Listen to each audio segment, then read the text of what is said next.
Good afternoon, everyone, and welcome to TME Presents Everything Old is New Again. You've read the article, and now learn the rest of the story. I'm Daniel Wheatley, Associate Editor for the Military Engineer, and it's my pleasure to welcome you here today. Before we get started, though, I'd like to go over a few items so you know how to participate in today's event. All attendees are in a listen-only mode for the presentation. Use the chat pane to chat with other attendees. Let's try it now by telling us where you're listening from today. You can submit questions for the presenters at any time by using the questions pane of your control panel.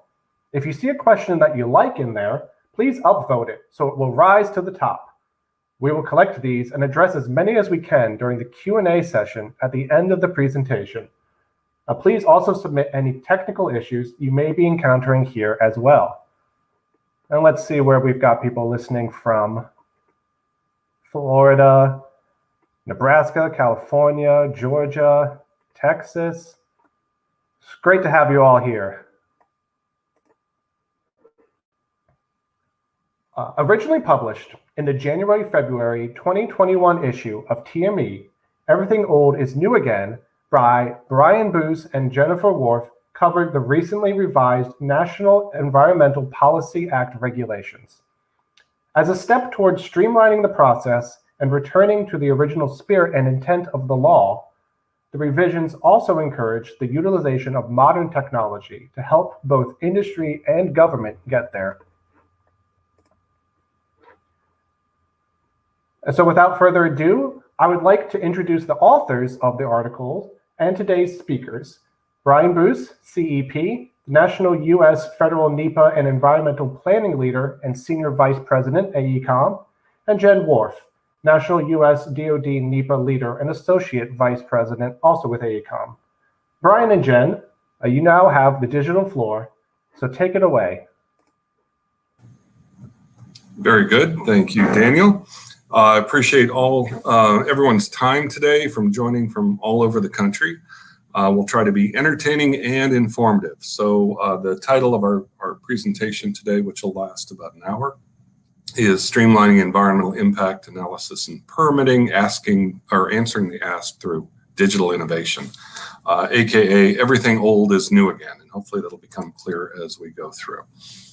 So this is environmental impact analysis. Why should I listen to this?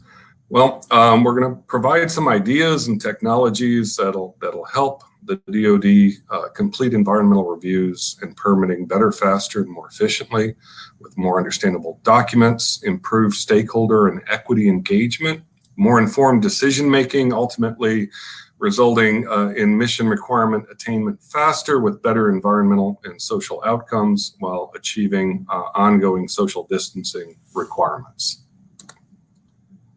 As Daniel pointed out, this article was published back in January, February of 2021 in the Military Engineer. The link to that is presented here, just in case you would like to read it. It's about 4 pages. Y'all didn't think there was a quiz today, but there will be a brief poll just to solicit the amount of NEPA experience and knowledge the audience has so we can tailor the presentation on the fly. So Daniel will be putting the polling questions up in the polls tab. But the first poll, and there's 3 polls, the first is, have you heard about or were you familiar with digital NEPA before this presentation? Yes or no? The second poll is, have you used any version of virtual public meetings during the pandemic to complete NEPA or other public outreach requirements? Yes or no? And poll 3 is just a general level of NEPA experience, from no experience to a high level of experience where you deal with NEPA on a routine basis, and 2 levels in between. So Daniel, were you able to post those in the poll section? Yes, indeed. We've got answers coming in now here. I'm going to give a little bit more time to answer the last poll here, but the first one here, if you've heard about or familiar with digital NEPA, we've got 67% that said no, 33% yes, they're familiar with it. If asking whether or not they've used any version of virtual public meetings, 65% said no, they haven't used any of that. And I'll just close out our last poll here. It looks like we got a pretty broad spread here of NEPA experience. We've got 27% no experience, 32% with some low 1 or 2 projects maybe, 20% at medium experience, and another 20% are routinely involved in NEPA projects. So looks like a pretty good spread out there in our audience today. Great. Great. So it's good. This is new information.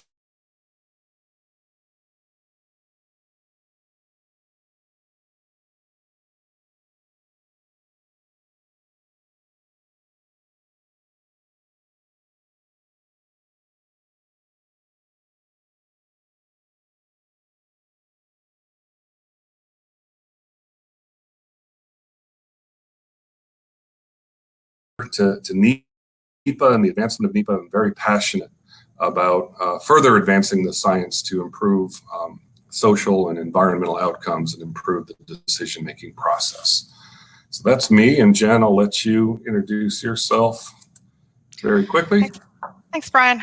This is Jen Warf. I'm the National Department of Defense Environmental Planning Leader for AECOM. I sit in the Washington, D.C. area, and I'm also a department manager here in the Mid-Atlantic region. As you can see, I have about 20 years of NEPA and natural resources experience, with a lot of it being with the DoD. And I'm very excited to be here to share more about AECOM's digital NEPA tools. Awesome. And you guys will learn here that Jen is the brains of the operation. So I'm just the gray hair that sits in the corner. Let's see, what we'll cover today is a really brief history of NEPA, 1970 to 2021, some 51 years. What's changing now? And then we'll take an in-depth look and a virtual tour of what are digital NEPA and virtual public meetings and why they're important. And Jen will lead that, and we'll cap this with a Q&A at the end, and hopefully foster some good discussion. I should back up one. For those of you NEPA files, just to cover the photos. So the top photo is President Nixon signing NEPA into law on January 1st, New Year's Day, 1970. The lower left is the Santa Barbara oil spill in 1968. One of the reasons that triggered the need for a national environmental policy. And the lower right is the Cuyahoga River, which is near and dear to both Jen and me, because we're both from Cleveland, catching fire for the last time. It actually caught fire last time, June 22nd, 1969. That photo is in Time magazine, but it's not from 1969. The fire in 69 lasted about 15 minutes and nobody took a picture of it. That was a photo from a fire in 1958. Interestingly, in case you're ever on Jeopardy and this comes up, Cuyahoga River caught fire 10 times in 100 years, last time in 1969. So with that, we will advance to a brief history of NEPA and the evolution of NEPA in pictures.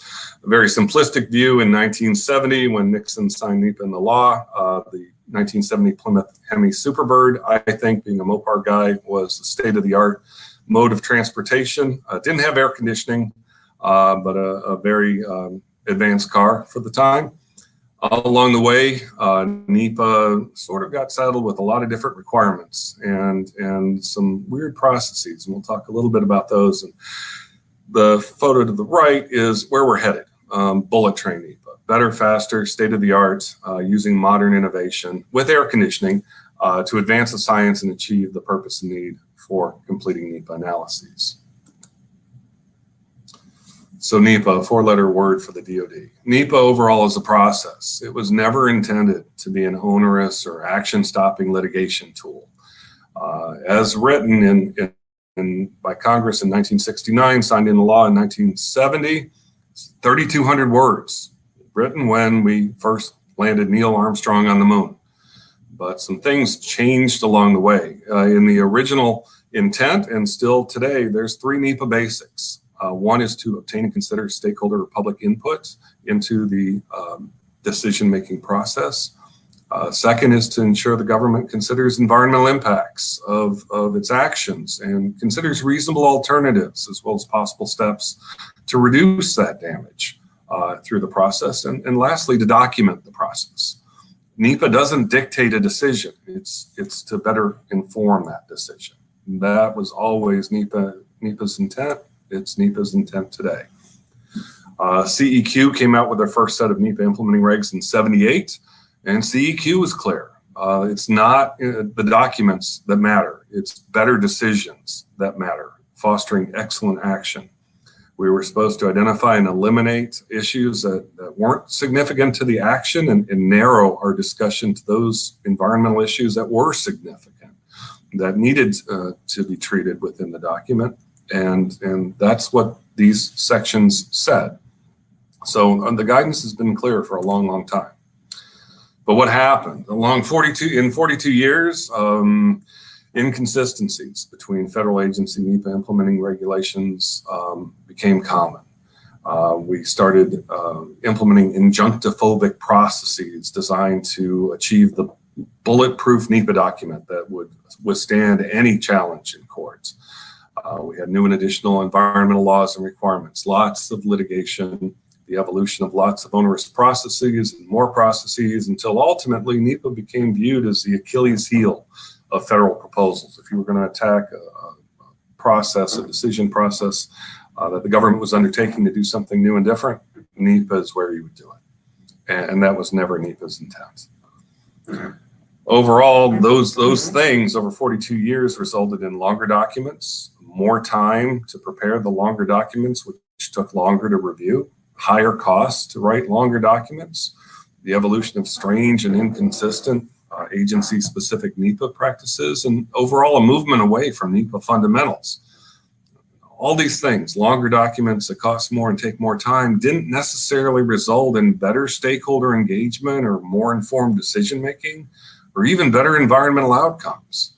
So those are the three purposes of NEPA, and really, we didn't go in that direction. In 2018, the President's Council on Environmental Quality did a study, and they looked at EISs completed between 2010 and 2017, and what they found was the average environmental impact statement, the highest level of NEPA, cost over $2.5 million to prepare. Took 4.5 years from the notice of intent to the record of decision.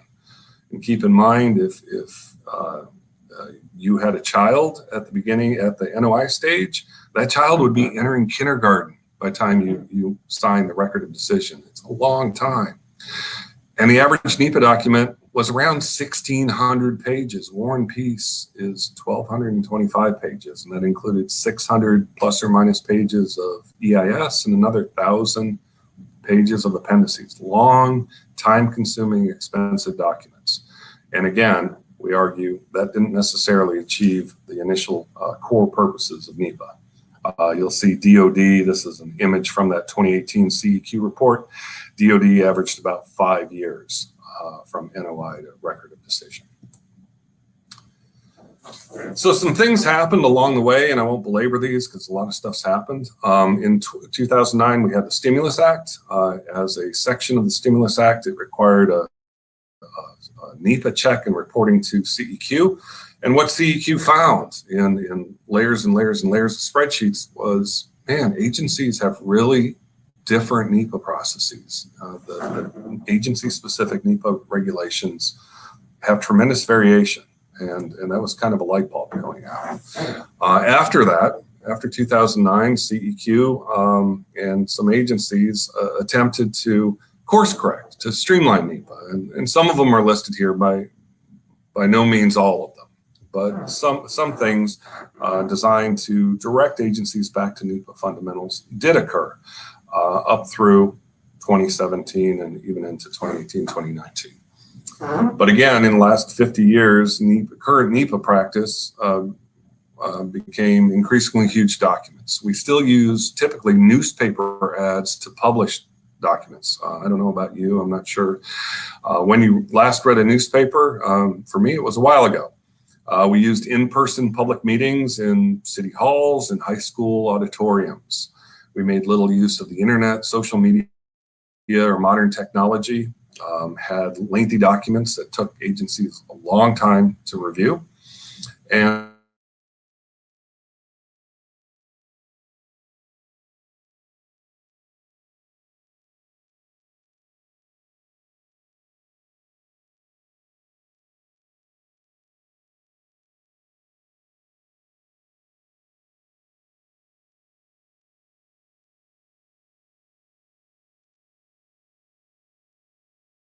individuals.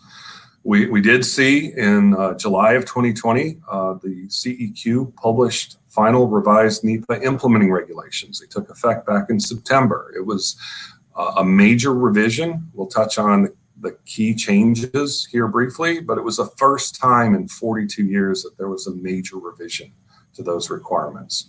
We're seeing now under the Biden administration, CEQ looking to revisit those 2020 implementing regulations in a two-phase approach. They also have extended the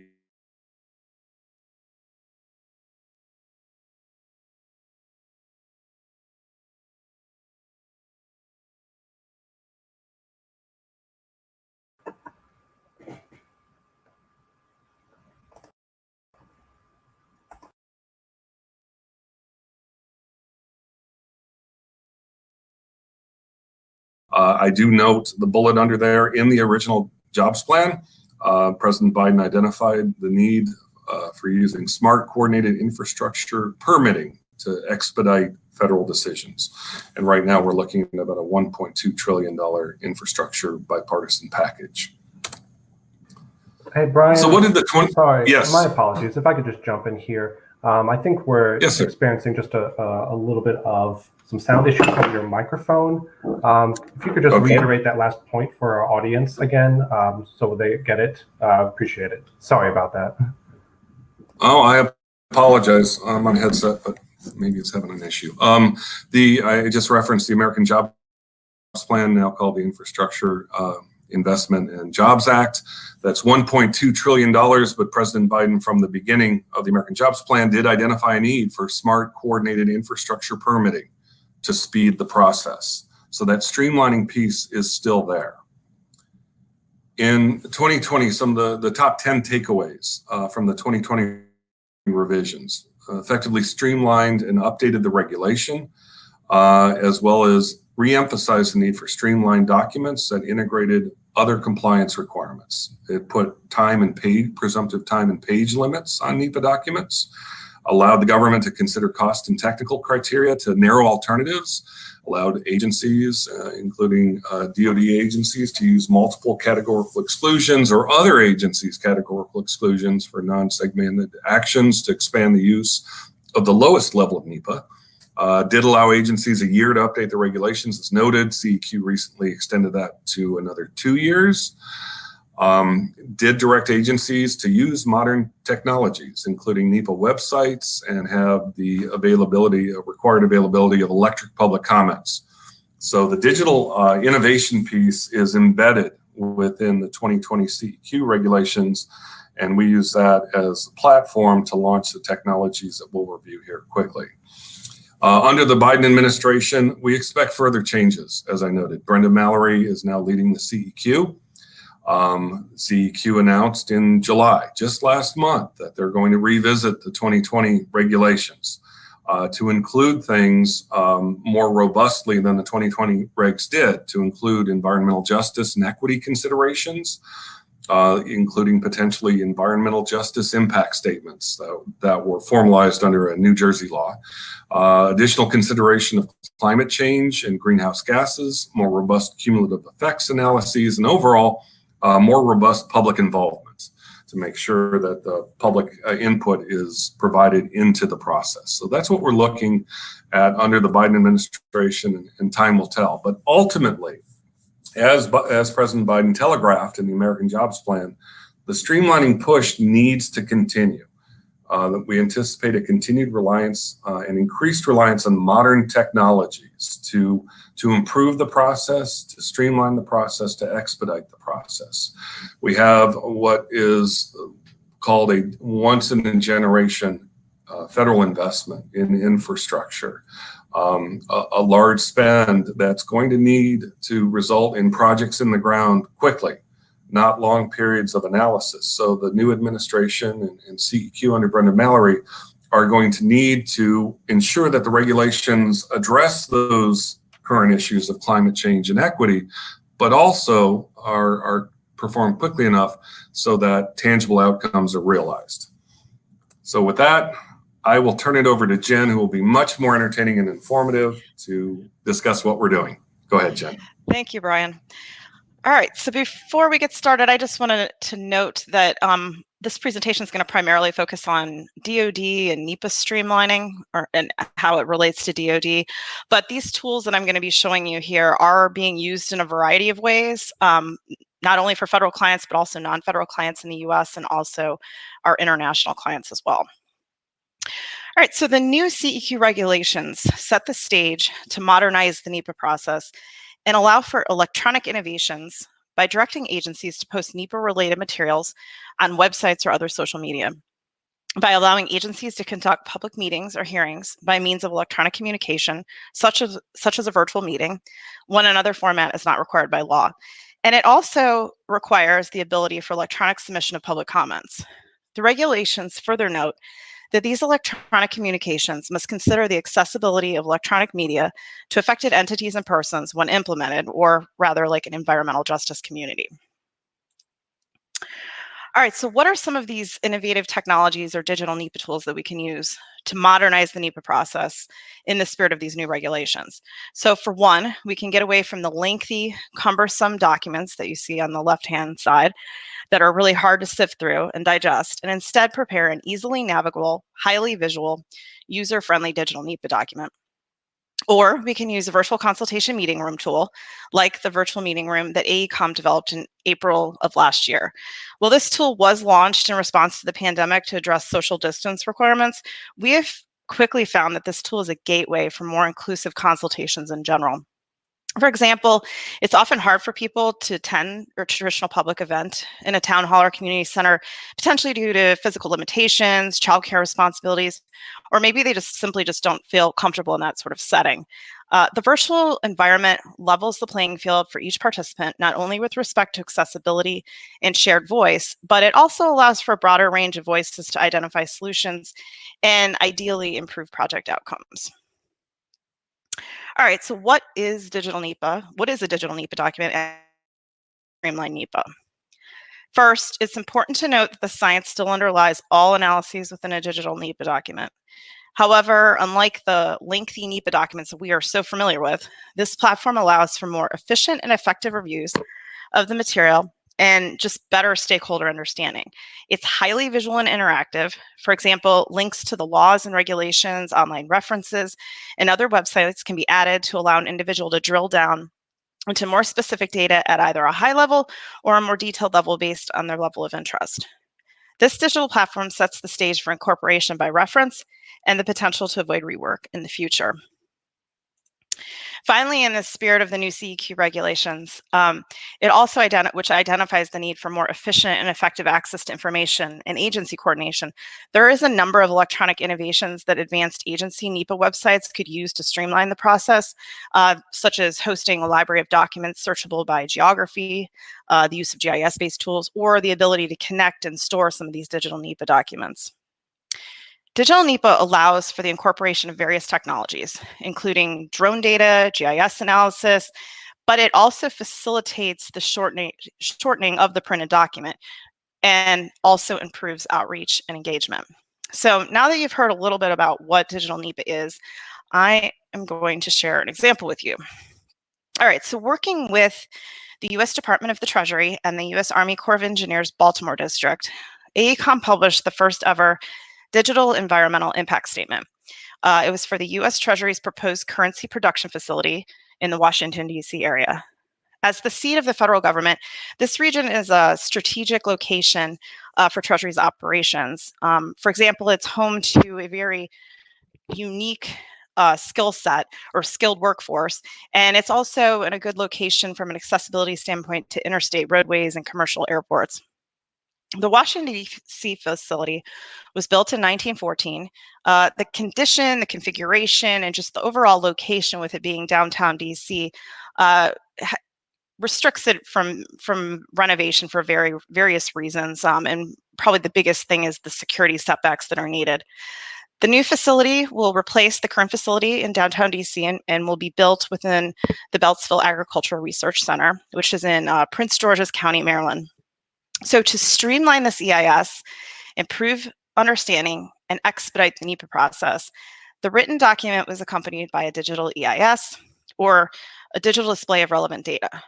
To further render this document more concise, links are provided to online data sources to which the reader can refer for more information. In addition, appendix material has been placed on a project website instead of being included within the document. So the first digital EIS that was released for this project was released during the draft EIS 45 days late last year. I think it was November 6th through December 21st. The digital EIS was then subsequently updated for the final EIS publication here recently, and that was published on June 4th, and the public review period ended just last month on July 5th. And so we are currently in the process of finalizing the record of decision. All right, so enough of me talking, so let's check out check out the digital EIS. I'm going to walk you through this. All right, so if all is working well, you should now see the landing page of the digital EIS for the BEP EIS. So on this landing page, you'll see kind of just an overview, some aerials from some of our drone coverage of the site, and also a conceptual view of the facility. So to get started, we'll hit the start button here on the bottom right-hand corner, and that'll bring us in here.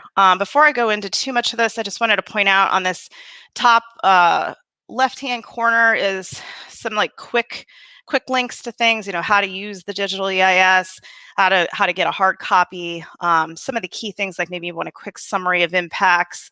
So you get like a table here, list of preparers, stakeholders, some of those key things are right there. All right, so let me go back to the beginning here. All right, so then these toggle switches are where we're going to use the vast majority of the digital EIS here. And we'll start out here an overview, and just to note, this is basically organized like you would typically see the chapters of your EIS. So the overview is where we have the abstract and we have the executive summary. So you can scroll through this like you would in a regular document, or you can actually jump to sections depending on if you know where you want to go, so you can toggle between those. I wanted to call some attention to anything that's highlighted that you see in the text is hyperlinked. It's either hyperlinked to an external site or it's hyperlinked within the digital EIS itself. So you'll see like National Environmental Policy Act of 1969 is highlighted. So if we were to click on that, that will take you directly to the actual regulation, and you can look at that reference. So it's a quick link to get to the references where you don't have to actually dig them up yourself. So that's a pretty cool feature to this. So if we're moving into the rest of the EIS, we're moving into our purpose and need, kind of our chapter 1. You'll see the typical sections, your background and your purpose and need.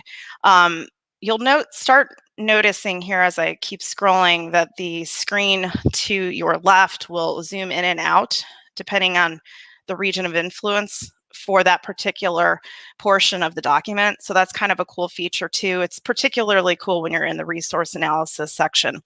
I also wanted to point out, since these are more concise sections, that we have links throughout this where if you want more detailed information, click here, and like more traditional EIS document, and you can read additional information from there. All right, so proposed action and alternatives. There's some pretty cool stuff here. We use some drone coverage, and I won't play these fully, but I'll pop a couple of these up so you can see some of them. So this is our drone coverage of the site as it stands now.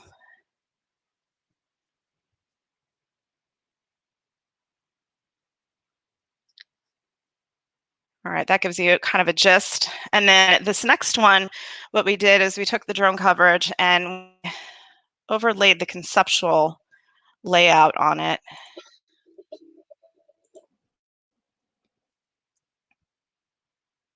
Hopefully it's not stalling here. Looks like it's kind of buffering. All right, that gives you an idea. And there's going to be a link to this site. So if you want to watch all the videos yourself, you're welcome to. And then the last one I wanted to show you, which is hopefully will open. This one is a time lapse, basically that will show you essentially the different phases of construction and how the facility will be constructed.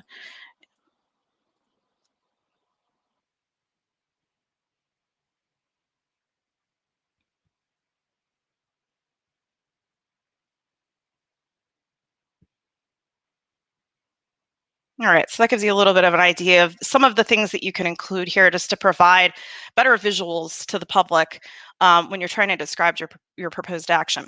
All right, so we're moving into resource analysis. That's your affected environment and your environmental consequences. And you can see here, again, you can scroll through all of these, or you can click on them if you want to just jump down to water resources. You can jump down to water resources. And you can see as I'm doing that, the screen is panning out to your region of influence as it pertains to that particular resource area. Some other cool things in here that you can do is, like, for example, here we have more data. So if you want to click on a soil type, we have it loaded where you can find out what specific information there is about that soil type. So a lot of the maps in here will have links that you can learn more about that particular layer. I think these points here have some pictures tied to them, so it'll show you a picture where that point resides. Some other cool things. I think this is in visual. Let's go to visual. So for example, say you live on Odell Road. You've got before and after photos here. So let me go to the before. So you're driving down Odell Road. You'll want to look to the right-hand side of the screen, and now you see the facility there. And this gives you an idea of what it might be like once the facility is constructed. I'll just pop up one more of these real quick. Maybe. Okay, there we go. Yeah, so we've got before and then after. I'll give you an idea of how that looks. So those are some of the tools to share a little bit more about these resource areas. All right, and so then this area here, the multimedia section, is where all the multimedia resides. I mean, I've been showing you some of that as we've been going through the document, but if somebody wanted to go check out just multimedia pieces, you can see some of those before and after photos that I showed you.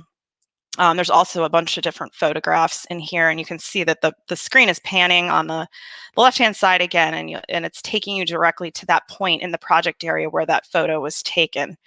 And if we were in another map view, if you click on this, it'll take you to that picture as well. All right, and then this is the final thing I wanted to show you, which is kind of cool. Having a GIS background, I've always felt like being able to look at things spatially while you're writing or analyzing something is really helpful. And so for those who don't necessarily have GIS experience, this allows you to do that. You can click and add whatever layers you want, whatever you're interested in, and kind of explore on your own in here and click and see if you have a particular area within the project area you want to know more information about. You can do that. This gives you that opportunity. And then I wanted to just show one other thing. You don't have to have this pan here. If you want to just focus on the map, you can make it the full screen, and then you get it back by just taking the X. One last thing is you can have the aerial or we have just the standard Esri base map here too. So that's just a real quick overview of the Digital EIS, and the link will be here on the slide. The link is right here for you guys if you want to check it out. There's also a video. It's a little bit older video, but if you want to watch the video of what this entails, that's there as well for you. And then the next thing I'm going to be talking about is the virtual stakeholder meeting room. We did do a virtual stakeholder meeting room for this project, and so the link is here if you want to check that out. But let's talk a little bit about this more first. All right, so what are some of the capabilities or benefits of the virtual meeting tool? This interactive web-based platform is continuing to evolve as we identify specific project and client needs. And it can be pretty much modified however you want. It replicates in-person meetings by allowing a 360 view around the room. In addition to typical like maps, plans, pop-up banners, fact sheets, videos, we've also started including virtual reality and sound demonstrations in some of our sites. The virtual room allows just more connectivity with other websites and social media. Allows data to be available for longer periods of time, and it also allows it to be downloaded or printed. And finally, it allows for, or enables, I should say, electronic public identified in the new CEQ regulations. So in addition, the platform allows for online surveys, and in some instances, we've added a chat function, so hand-on experts can remotely answer questions as visitors look around the materials, which further simulates what would happen in an in-person meeting. All right, so let's talk about this example here. I wanted to share a recent virtual consultation room with you that we developed for the Army Corps of Engineers Baltimore District. It was specifically for a draft environmental assessment for the decommissioning and dismantlement of the deactivated SM-1A nuclear power plant, which is at U.S. Army Garrison Fort Greely in Alaska. A little bit about SM-1. It was constructed between 1958 and 1962, operated for about a decade between 1962 and 1972. And then the reactor was then shut down in 1972. The highly radioactive nuclear fuel was removed and disposed of. There was some minor decontamination that was performed, and then essentially the SM-1A was then placed in safe storage configuration.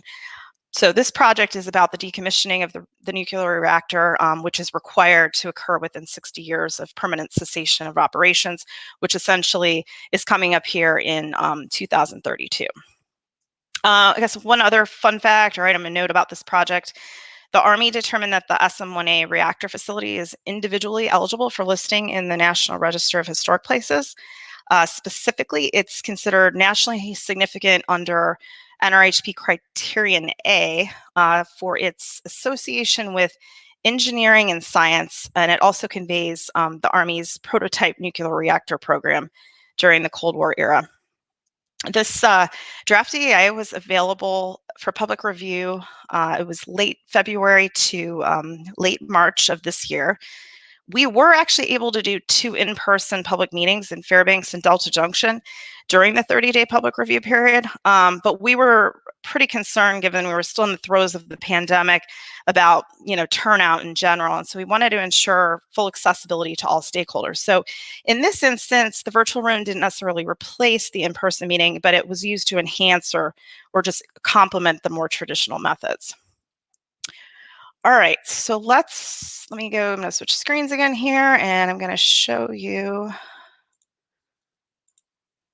the room. All right, so whenever you enter any of our rooms, you will get a welcome page essentially here, just kind of giving a brief information about what the project entails, some information on how to use the site, or a little, how to navigate around the room. And then oftentimes if there's if there's a specific meeting or a live meeting, we might highlight that here, or a comment period. So we'll hit accept, go into this. If any of you have seen rooms, we have kind of a standard custom room. This particular room, I wanted to show it to you, it's pretty cool. We customized the room for the client. The client really wanted to have an Alaska feel to the room. So this was all customized specifically to kind of fit the Alaska feel. So I'm gonna zoom in a little bit here, take you around just really quick. So you can zoom around with your mouse all the way around 360 degree. You can go up and down just like you would be if you were at the meeting. And you can see there are a number of poster boards here. You can modify all of that. You don't necessarily have to have 10 poster boards. You could have 5 poster boards. You could have multiple screens. It's really all customizable. But we even customized the views. You can kind of see some of the snow-capped mountains in the background. Also, if you're not using your mouse, you can toggle this way too, as well, and zoom in and out this way as well. All right, so let's start here at the start. Go to the welcome page, or the welcome poster rather. So here for the posters, we have all the posters linked up, so you don't have to necessarily click on all of them separate. You can view them in PDF, and this allows you to save them, print them, and view them on your own offline. You can zoom into these as well, because sometimes they're a little hard to see from this distance. And this one actually has a panel where you can see all of them together and click on them from there. But of course, you can also click on these on their own and view them kind of like you would in a meeting. Let's see. So the comment station, a lot of times our rooms will have a comment station. This one didn't, because they had an actual poster board for commenting. But so here on the table we have a comment form, and then how to send the comment form in. But going back to some of our rooms, we have the comment station, which actually will allow for electronic public comment. You can actually submit your comment here within the site. So that is an option. Most of our sites have some sort of table like this here, where we have different fact sheets or different multimedia that you might want to click on. So this project had a fact sheet. Same thing, click on here to get to the fact sheet, and you can print it or download it for viewing on your end, and then the EA is here to download as well. The screen here, you can have as many of these screens. Some of the sites will have videos, like you may have seen an example that I've showed before for the Fort Benning EIS. It had an actual training video to give you an idea of what the training looks like. For this site, they actually had live streamed the public meeting. And I had mentioned earlier there were 2 public meetings. And what's nice about this is after the public meeting was held, they uploaded the here so you could actually view it. So even if you had attended the meeting and you could rewatch the video, you could rewatch some of the Q&A throughout the rest of the public review period. So it just allows you to digest the information a little bit more and for longer periods of time. So that was just a really quick high-level overview of what the room can look like and some of the other features that might be included. And there will be some links here that I'll share with you in a moment for you to check some things out further on your end. All right, so we've done about well over 200 rooms now since last April, and with a lot of them, with well over 100 of them being in the US. And I had mentioned earlier, I mean, we're not just doing this for federal clients, we're doing this for our energy clients, for local communities, and for all sorts of different projects, not necessarily just NEPA projects. And what I've provided here on the next slide is a few examples. Most of these are more on the DoD side, but there's a few other ones in here. As I mentioned, there was the BEP EIS link, and that's here again for you to check out.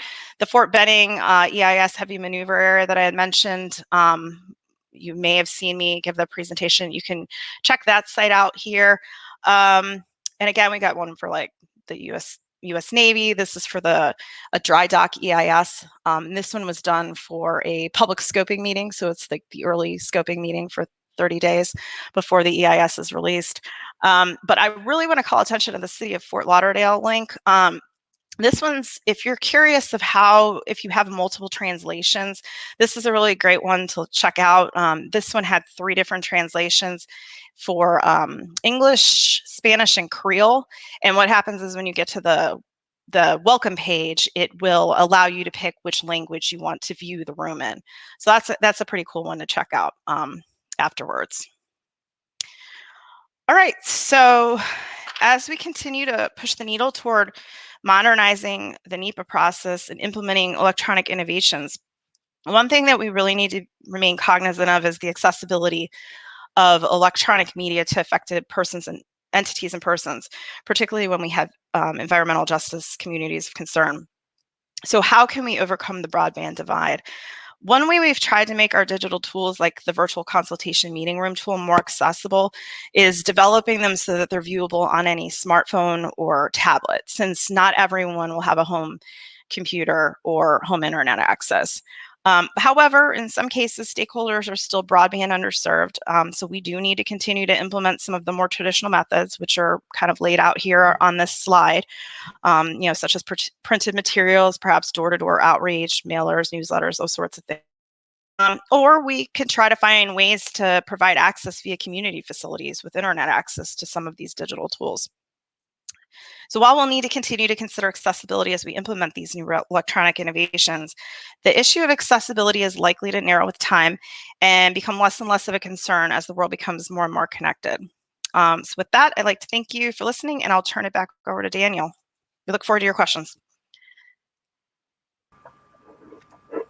All right, thank you, Jen, and thank you, Brian, as well, for that information-packed presentation there. If you want the links or anything else that either Jen or Brian has gone over in here, the slide deck is available for download from the handouts tab there. So you can grab it from there and check out some of those links that Jen was demonstrating here. So we're going to get into some Q&As here. So like I said, if you have questions, feel free to put those into the Q&A tab and definitely read through what's there. And if you see something you like or you want our presenters to answer, please hit the thumbs up button underneath that question to upvote it. So that way it will help rise to the top and we can see what everyone is interested in. So the first question that I've got here, these two, they kind of go hand in hand. The question of what is the cost of producing a digital EIS versus a traditional EIS, or the digital NEPA from the traditional NEPA process. What have you guys noticed on the cost basis here? So I'll take a shot at that. From a cost perspective, well, first from a time perspective, the digital tool and digital document saves a lot of time because it shortens internal review periods. It allows agency SMEs to look at specific sections, have a better understanding of the analysis of the content. It's more visual. There is an additional cost to do the digital EIS, but that cost to prepare the digital EIS is offset by the time cost savings in shortening the length of the process. So as a net, it's about equal, honestly. And what's really exciting about this is a couple things. It's one, by shortening the time, you meet the presumptive time limits associated with CEQ's 2020 regulations. And also, the tool allows an output of a PDF of the document. So in the case that Jen showed, the Section 508 compliant, ADA compliant document was 180 pages cover to cover. So there is some savings there. Jen, do you have more? No, I think you covered it actually. So yeah. Sorry, you get the next one. Okay. All right. So let's go back to Jen. I know you touched on this, I think, at the tail end of your presentation here. But just to go back on environmental justice communities and stakeholders who either they don't have access to broadband or they prefer a printed format. People who are lacking broadband, how are you getting the information out to these stakeholders? So far we've been sticking to our traditional. We still had the traditional EIS document. It was still available at libraries. Well, as allowed, I guess, with the pandemic, we were still publishing NOAs in the newspaper for now. So pretty much how they've had access to it in the past, they still had access to it currently. But in addition to that, we have the digital EIS, which allows just more of an enhanced feature. Brian, anything to add to that? I think that covers it. What we're seeing over time is there's less and less ask for printed copies, and that again is part of the cost savings. Printing, 1,000-page documents is expensive. By implementing this tool, you have fewer pages and less print asks. So it's an overall cost reduction and streamlines the dissemination of the information. All right. Thank you.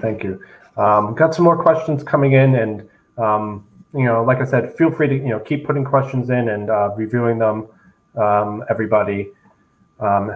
So let's take this one from Brian Serino here. I hope I'm pronouncing that last name correctly. Seriano. Seriano. I Oh, this ought to be We apologize, know, good. Brian. Apologies there, Brian.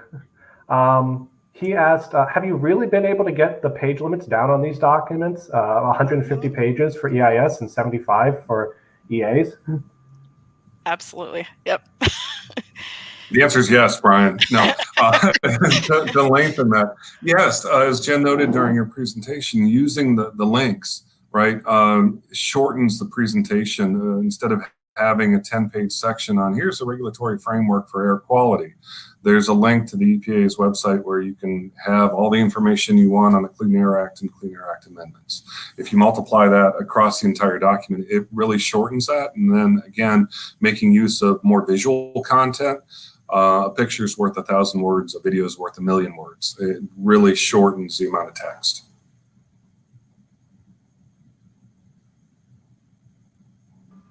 All right. Well, here's a follow-up here from Brian. He says, what about the printed document? As noted, the tool allows you to print a PDF directly from the tool, and the PDF is Section 508 compliant.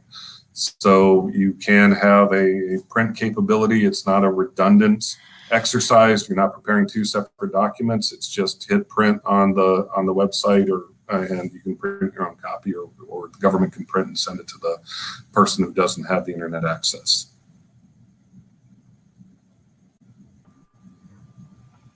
All right, thank you. Apologies again, Brian, for butchering your last name. I'm glad Jen is here to correct me.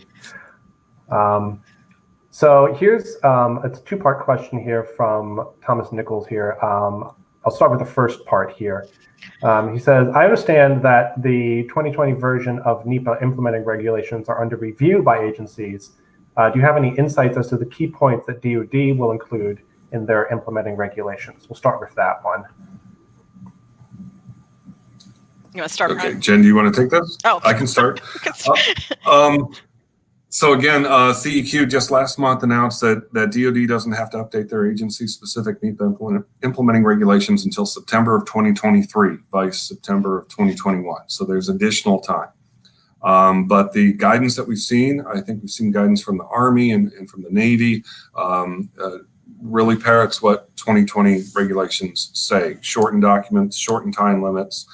Some additional information on greenhouse gas analyses has come out of some of the DoD agencies. But overall, we think that the 2020 streamlining components will remain, and the digital pieces to streamlining will remain as CEQ revisits the regulations. But as I noted in my piece, I'm thinking, or we're thinking, that the Biden administration is going to add back in a more robust climate change analysis, a more robust environmental justice analysis within the NEPA requirements. And I think DoD just needs to remain flexible over the next couple years as those re-revisions come out, and as any additional memoranda for heads of federal agencies come out from CEQ to remain in lockstep with the requirements. Yeah, and I guess I don't know that there's too much more to add, but I would say that the Army actually did release some revised regulations around the time that CEQ was releasing theirs, and they were pretty close in tandem, as if they were definitely speaking to each other. And probably the other thing that we've seen is an increase in CADXs, or just modification to CADXs for agencies. All right, thank you both. And then the second part of this question is about CEQ. He just asked how many members are there on CEQ? Oh, I don't know. I don't know the answer to that, Brian. Oh, Lord, I want to say 40, but I could be wrong. I know that their funding's capped at $1 million a year per Section 102 or 20 something of NEPA as originally written. But no, I'm probably confusing that with the advisory council. I'm not sure the answer to that. That's a good one. I'll look into that. All right. Oh, sorry, I threw a curveball at you guys. That's all right. So let's go back to some digital NEPAs. What do you guys see as the critical items to get digital NEPA more institutionalized? That's a great question. Jen, do you want to? For me, I Take think, the lead on that? yeah, I can try. Yeah.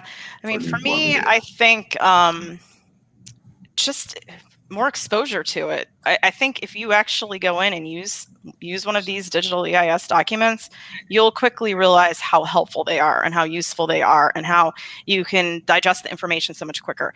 So I think just exposure to them will inherently increase the desire and drive for these to be used in the future, is my thought. Brian, do you have other things you want to add? To add to that, change in the human condition is hard, right? We just experienced COVID and that changed all of our lives. That was hard. Changing from voluminous written documents to a different platform that conveys information better, faster, cheaper, greener is, I think folks agree it's a good idea. But until, as Jen identifies, people get experience with it and it passes through legal muster, and which are the digital documents that we're working on now, we have 4 ongoing, have been prepared in lockstep with senior legal counsel from each agency to ensure that they do meet the requirement. But it's a matter of time and acceptance and getting people familiar with a different way of doing things and a better way of doing things.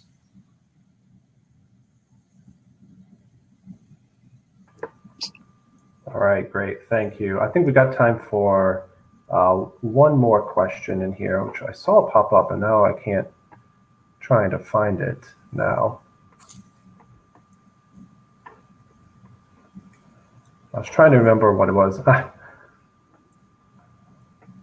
Apologies here. I know it was from David Brewster. Oh,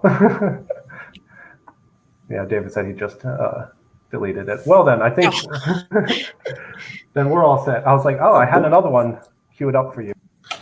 Then it disappeared. One thing I was going to mention, I don't know if Jen mentioned it, but the virtual meeting room that Jen briefed, that tool is accessible on any internet-enabled device. So it helps overcome the broadband divide. So whether you're on an iPhone or an Android or a tablet, a PC, or a laptop, you can access the site. We're working on developing the next generation software that will allow the digital EIS to be viewed on a cell phone. It's a little trickier because of the volume of data, the size of the data that's behind the program, and I am not the IT guy. But we're working on that. But right now, the digital EIS requires either a tablet, a PC, or a laptop to go through the data and can't be retrieved on a cell phone.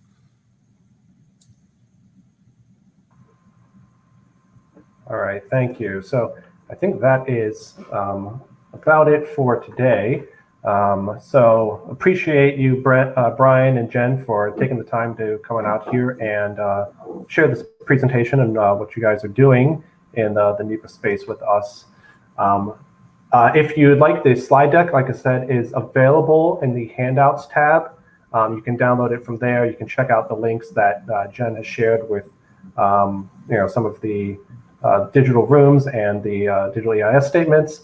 And you can also download your PDA certificate from there as well. If you are interested in submitting an article to the military engineer, you can visit our website for our editorial calendar and guidelines. Right now, we are actually looking for article proposals for our January-February 2022 issue. That's going to focus again on environmental engineering. So if you have topics on NEPA or anything else that you're doing in environmental engineering, we would love to hear about them. Feel free to send them our way at editor@same.org. Proposals for that issue are due September 21st. So on behalf of SAME, the military engineer, and our featured presenters, thank you all for joining us today, and have a great rest of your day, everyone. Very good. Thank you. Daniel, thank you. Attendees, thank you very much for your time today.